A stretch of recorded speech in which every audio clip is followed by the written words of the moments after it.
Hello everybody, welcome back. Today as well we have got to another video. In this video I'll show you how you can simply go ahead and know if someone blocked you on Wizz. But before that, please do make sure to like our video, subscribe our channel, and we will simply go ahead and step into our video.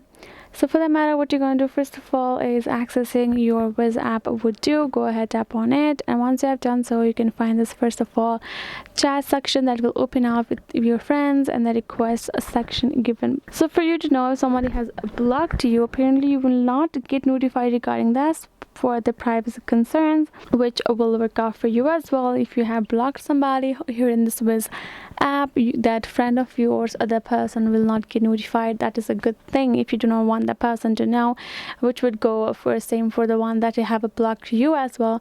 So if you want to know that if that person have blocked you, if you had doubt, you can go to that person's account, and simply once they have blocked you, you can see they will simply disappear and you won't be able to text them anymore. Simply the first obvious sign would be, even if you search, you won't get the access to them. You cannot text them, cannot find them ever from your account on this Wizz app. But if you go log in with another account that they haven't blocked, or from your friend's account, if you search their ID and it pops up, that means you can see that they have blocked you. That's why you cannot find them. That would be it, guys, for you to know. Hope this video was helpful to you all. Thank you so much for watching, and I'll see you guys in our next video.